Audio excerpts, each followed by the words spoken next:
Assalamualaikum warahmatullahi wabarakatuh. Waalaikumsalam warahmatullahi wabarakatuh. Ya, baiklah, terima kasih atas waktu yang diberikan oleh Ibu Halimatus Sadia. Mungkin langsung aja kali ya, Bu ya. Jadi di sini yang pertama akan mempraktekkan coaching pada hari ini yaitu kelompok saya dengan Ibu Anggun Puspawati. Pertama di sini saya sebagai coachnya dan Ibu Anggun sebagai coachingnya gitu. Di sini diceritakan dulu bahwasanya Bu Anggun ini sudah janjian dengan saya untuk pertemuan hari ini melalui chat kemarin, bahwasanya hari ini mau mengkonsultasikan sesuatu tentang permasalahan anak didiknya di sekolahnya. Baiklah, bisa kita mulai ya Bu Anggun ya. Oh ya, boleh. Bisa, Bu. Assalamualaikum Bu Anggun. Waalaikumsalam, Bu Marlina. Iya, gimana kabarnya Bu Anggun? Alhamdulillah sehat, Ibu. Ibu gimana? Alhamdulillah sehat juga. Ya, ini terima kasih sekali nih Bu Anggun sudah mau hadir di sini gitu. Oh iya, saya baca chat dari Ibu Anggun kemarin itu ada yang mau disampaikan kayaknya hari ini kepada saya ya. Iya, Bu. Ini saya tuh ada masalah sebenarnya. Saya bingung mau cerita dengan siapa, Bu. Hmm, apa ya Bu masalahnya itu? Di dalam proses pembelajaran sebenarnya, Bu. Jadi selama ini saya mengajar itu anak-anak didik saya itu sering tidur di dalam kelas, Bu. Jadi saya tuh kadang berpikir bahwa kenapa anak didik saya itu suka tidur di dalam kelas begitu, Bu. Saya Oh, bingung. begitu. Iya ya, jadi kira-kira apa nih tujuannya yang ingin Ibu Anggun dapatkan hari ini nih setelah kita ngobrol-ngobrol ini nih, diskusi hari ini?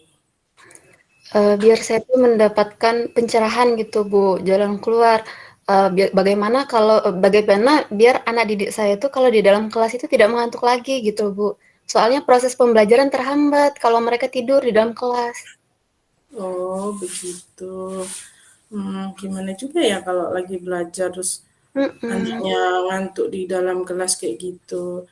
Kira-kira gitu, apa sih yang membuat yang menurut penilaian Ibu Anggun itu ketika anak-anak belajar di dalam kelas itu kok kondisinya menurut Ibu Anggun apa gitu kira-kira menurut Ibu ya? Kayaknya sih, Bu, karena ini kan pelajaran sejarah ya, Bu, ya. Jadi banyak membaca, banyak teks-teks dari buku. Mungkin siswa jenuh, lagi pula pembelajaran saya itu di kelas 12 IPS itu ditaruh di jam terakhir. Jadi Oh, jam-jam rawan ngantuk, Bu, memang. oh begitu. Jadi jam mengantuk memang ya jam-jam siang itu. Betul. Terus kira-kira apalagi Bu yang menurut Ibu menyebabkan anak didik Ibu itu kalau pas belajar itu jadi mengantuk gitu? Mungkin karena proses pembelajaran saya mungkin ya, Bu, ya. Karena saya setiap masuk 12 IPS itu karena memang kan anak-anak sudah mengantuk, jadi saya juga udahlah nyatet aja gitu. Mungkin karena Hmm, itu, Bu, ya, anak-anak mudah mengantuk begitu. Jadi udah jam-jam terakhir pelajaran sejarah ngantuk. Kira-kira Ibu Anggunnya juga ngasih pelajarannya gimana itu Bu? Kira-kira Bu? Eee, Biar nggak ngantuk lagi gitu, Bu, ya? Iya, kira-kira kan itu kalau cerita Ibu Anggun tadi kan pelajaran sejarah ya, aja udah sejarah, baca, jam terakhir, anak IPS lagi loh Bu gitu. Jadi kira-kira apa ya Bu ya yang menyebabkan mengantuknya itu biar bisa nggak ngantuk lagi gitu kira-kira apa yang bisa Ibu gambarkan atau rencanakan kayak mana sih ini nih biar nggak ngantuk ini menurut Ibu gimana ini? Mungkin ya, Bu, ya. Kalau saya pikir-pikir sekarang mungkin kalau siswa mulai mengantuk mungkin akan saya suruh cuci muka dulu, kemudian mungkin akan saya selipkan ice breaking ya, Bu, ya, biar mereka, bergerak. Jadi otomatis mereka itu nggak bosen. Kemudian mungkin model pembelajaran kali ya, Bu, ya, saya Hmm. ubah agar model pembelajaran itu lebih menarik bagi siswa. Jadi mereka tidak mengantuk mungkin, Bu, ya. Oh, gitu ya Bu Anggun ya. Kira-kira model pembelajaran apa tuh yang ingin Ibu terapkan biar tidak mengantuk lagi anaknya itu yang akan Ibu rencanakan ini? Model pembelajaran yang ikut, gaya belajar mereka, Bu. Jadi ada kinestetik, ada visual, ada audio, begitu. Jadi nggak muluk-muluk hanya mencatat aja, begitu. Oh iya itu bagus itu. Jadi sekiranya ada yang anak-anak kinestetik tadi ya Ibu sampaikannya itu. Heeh. Kira-kira apa yang ingin Ibu rencanakan ketika menemui anak yang gaya belajarnya kinestetik itu Bu Anggun? Kalau kinestetik itu kan kayak bermain peran ya, Bu. Jadi mungkin pas ada pembelajaran mengenai peristiwa proklamasi, jadi mereka bisa mempraktekkan apa membaca teks proklamasi secara berwibawa sesuai seperti Soekarno. Mungkin seperti itu tuh, Bu ya. Wah itu bagus sekali itu. Jadi pasti anak-anak nggak ngantuk lagi tuh Bu karena praktek ke depan membaca teks proklamasi kan yang Ibu contohin tadi ya. Terus kemudian kira-kira tuh itu kan yang untuk kinestetik. Setelah Ibu lihat lagi anak didik Ibu itu kira-kira ada gaya belajar apa lagi gitu yang bisa Ibu lihat dari selama ini ketika Ibu mengajarnya? Ada audio, kemudian ada visual juga. Jadi kalau visual itu mungkin tentang gambar-gambar tokoh pahlawan bisa mereka jelaskan. Kemudian kalau untuk audio mungkin mereka bisa presentasi ke depan menjelaskan mengenai peristiwa proklamasi, mungkin seperti itu ya, Bu. Oh iya, itu bagus sekali. Jadi pasti udah nggak ngantuk lagi. Namanya dia melihat gambar-gambar yang Ibu tampilkan melalui media, kemudian ada video yang Ibu tampilkan. Itu jelas sudah bersemangat sekali anak-anaknya walaupun jam pelajaran terakhir, apalagi kalau suruh bermain perannya. Pasti kan dia sudah menjiwai itu kayak mana peristiwa proklamasi dan lanjutannya. Iya. Iya itu. Jadi kira-kira kapan nih rencana yang sudah Ibu planningkan ini untuk bisa dilaksanakan untuk pembelajaran di kelas Ibu? Jadi kan mungkin karena ada 12 IPS itu jadwal saya di hari Senin, mungkin akan saya terapkan di hari Senin ya, Bu, ya. Oh iya iya iya betul sekali. Jadi untuk mengalami untuk mengantisipasi kegelisahan Ibu tadi tentang anak-anak yang mengantuk, Ibu bisa melakukan tahap-tahap tadi itu ya. Apa saja tadi Ibu bisa kita review lagi Bu? Oh iya, mungkin, saya akan melakukan ice breaking ya, Bu. Oh, Jadi betul anak-anak sekali itu speaking. ya semangat dalam belajar sehingga tidak mengantuk. Kemudian, mengganti model pembelajaran biar tidak monoton satu arah, yaitu cuman mencatat, karena mencatat kan itu membosankan. Jadi cenderung mereka itu pengen tidur. Jadi kalau saya ganti mengikuti gaya belajar mereka, mungkin mereka akan lebih semangat dalam belajar, jadi tidak mengantuk. Oke, bagus sekali rencana itu. Semoga bisa terlaksana dengan baik ya Bu ya, sehingga kegelisahan Ibu ketika menemui anak-anak yang mengantuk itu bisa teratasi dengan baik dan pembelajaran bisa menghasilkan yang lebih baik lagi. Ya. Jadi, gimana perasaan Ibu saat ini setelah kita ngobrol-ngobrol nih tentang rencana Ibu untuk mengatasi kegelisahan Ibu itu tadi? Seneng Bu ya, soalnya saya tuh tadi sebelum berbincang dengan Bu Marlina, saya belum kepikiran nih kira-kira apa yang akan saya lakukan ke depan. Tapi setelah saya berbincang dengan Bu Marlina, ternyata oh iya seharusnya cara mengajar saya yang saya ubah. Jadi tidak hanya mencatat aja begitu, Bu. Terima kasih loh Bu Marlina Oh sudah iya, meluangkan waktu. sama-sama. Ya, saya hanya bisa mendoakan semoga semua yang Ibu rencanakan itu bisa terlaksana dengan baik dan bisa menghilangkan segala kegelisahan yang ada di hati Ibu Anggun sehingga pembelajaran bisa lebih maksimal lagi ya Ibu Anggun ya. Ya, ya, Bu. Oke, terima kasih Bu Anggun. Ada yang mau ditanyakan lagi? Oh, tidak, Bu. Saya ini ada jam mengajar lagi nih. Oh eh, iya, lagi. sudah mau mengajar. Oh iya, selamat berjuang mengajar kembali untuk mencerdaskan anak-anak bangsa ya Bu. Baik, siap, Bu. Nanti kalau ada kendala lagi, saya akan sharing lagi lah dengan Bu Marlina ya. Oke, terima kasih. Terima Ya kasih, Bu. udah, assalamualaikum. Salam. Ya, itu yang pertama ketika saya sebagai coach dan Ibu Anggun sebagai coachee. Selanjutnya kebalikannya ketika Ibu Anggun yang sebagai coach dan saya sebagai coachee.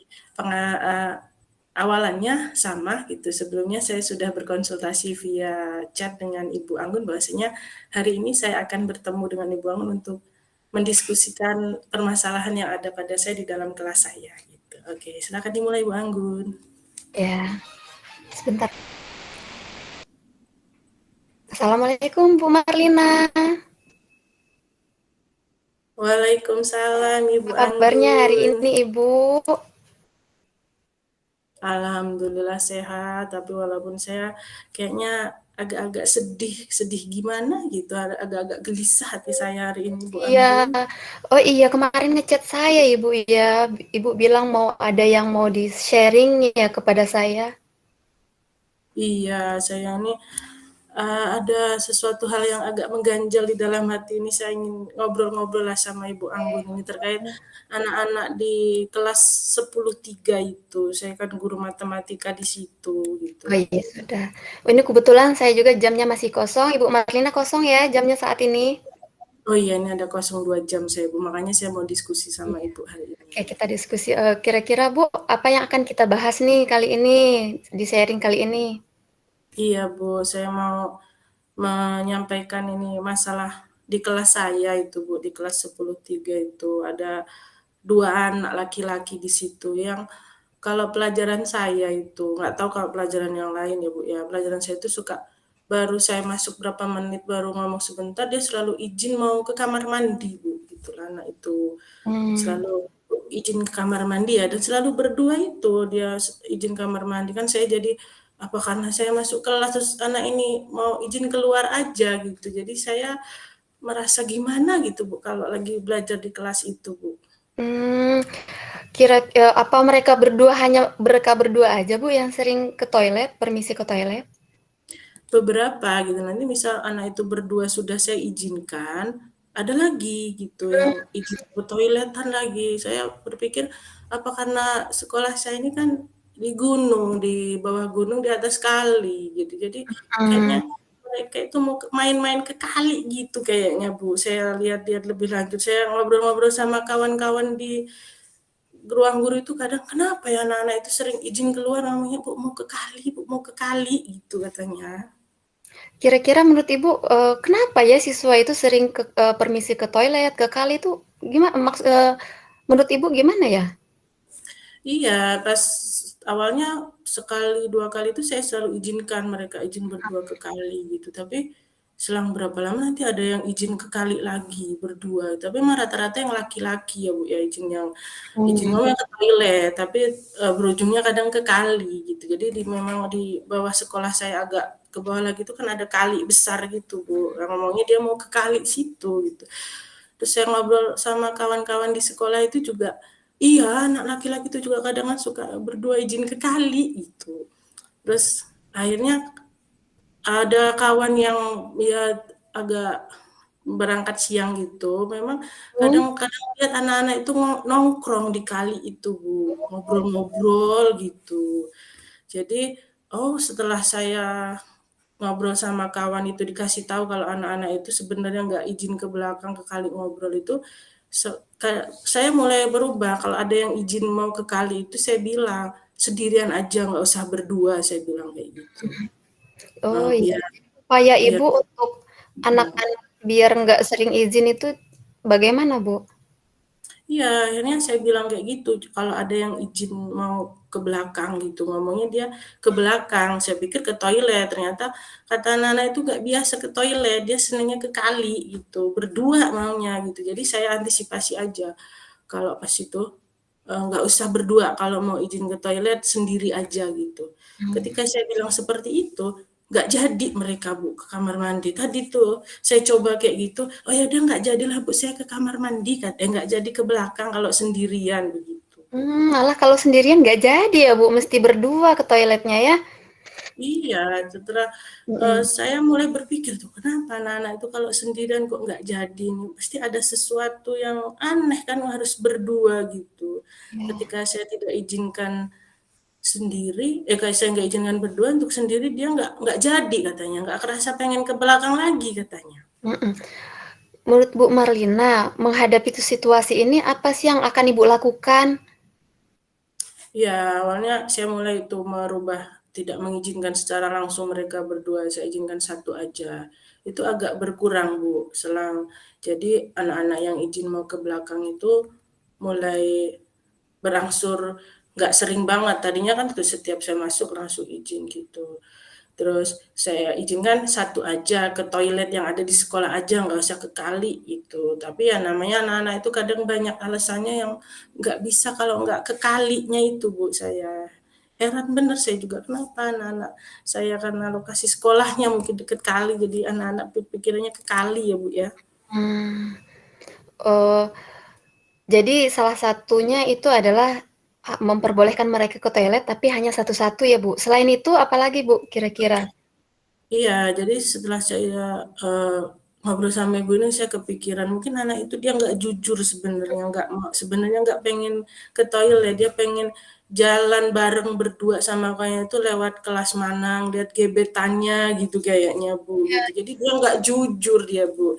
Makanya saya, akan lebih mengaitkan lagi dengan keyakinan kelas yang sudah dibuat itu bahwasanya anak-anak itu harus berperilaku jujur gitu, jangan sampai dia nggak jujur sekali, kedepannya dia nggak dipercaya lagi gitu. Jadi saya akan melaksanakan ini Bu ini untuk saya ngobrol sama Ibu Anggun hari ini saya kepikiran ada keyakinan kelas bahwasanya anak-anak itu harus jujur Bu gitu. Oh iya, jadi dari permasalahan Bu Marlina tadi mengenai siswa yang suka izin berduaan, yang akan Ibu lakukan ke depannya itu selain memperbolehkan mereka hanya satu-satu ke toilet, itu adalah melakukan apa, keyakinan kelas tadi ya Bu ya, tentang kejujuran ya? Iya, biar anak-anak jujur bahwasanya kalau toh memang mau ke toilet ya beneran mau ke toilet gitu. Biar kedepannya kita bisa percaya bahwasanya memang dia itu izin keluar untuk ke toilet gitu Bu. Ya, oke. Bagaimana Bu Marlina tentang kegalauan keresahannya tadi, apa sudah terjawab? Iya, alhamdulillah saya ini ada obrolan sama Ibu Anggun hari ini, jadi saya sudah bisa mulai nih merencanakan ke depannya kalau ada anak yang menghadapi anak sering izin itu saya akan melaksanakan rencana-rencana yang sudah kita bicarakan tadi ya Bu ya. Ya, oke. Terima kasih sekali nih Bu Anggun telah membantu saya dalam menyelesaikan permasalahan saya ini dan semoga bisa dilaksanakan dengan baik di kelas saya ya Bu ya. Oke, amin. Harapan saya sih Bu, permasalahan Ibu terselesaikan, kemudian semoga komitmen Ibu untuk tetap melakukan keyakinan kelas tentang kejujuran itu Ibu laksanakan. Oke, kira-kira Ibu akan kapan ini, akan merealisasikan di kelas 10-2? Oh ya, pertemuan selanjutnya saya hari Senin, Bu. Saya nanti ketika saya masuk kelas itu saya akan mulai menerapkan seperti yang sudah saya rencanakan ini tadi supaya anak-anak tidak sering izin keluar kelas gitu, Bu. Oke, kalau begitu, kita bertemu lagi hari Senin ya Bu, setelah Ibu mengajar. Dan kita akan sharing lagi jika ada perubahan di dalam kelas Ibu ya Bu. Oh iya Ibu Anggun, terima kasih Bu Anggun. Ya, ini berhubung saya mau masuk kelas Ibu 5 menit lagi, bel. Ya, Uh, seperti saya, terima kasih banyak ini ya sharingnya Ibu Anggun ya. Kedepannya nanti saya nanya-nanya lagi kalau ada permasalahan ya Ibu Anggun. iya siap Bu. Ya, Oke, kalau gitu saya ke kantor dulu ya Bu Marlina. ya. Assalamualaikum. Waalaikumsalam warahmatullahi wabarakatuh. Ya, demikian tadi praktek coaching saya dengan Ibu Anggun, Bu Halimah, dan rekan-rekan. Saya akhiri. Wassalamualaikum warahmatullahi wabarakatuh. Waalaikumsalam Assalamualaikum warahmatullahi warahmatullahi wabarakatuh. Terima kasih Bu Marlina dan Bu Anggun. Teman-temannya pada tepuk tangan. Oke ya. Oke, terima kasih luar biasa sekali. Oke.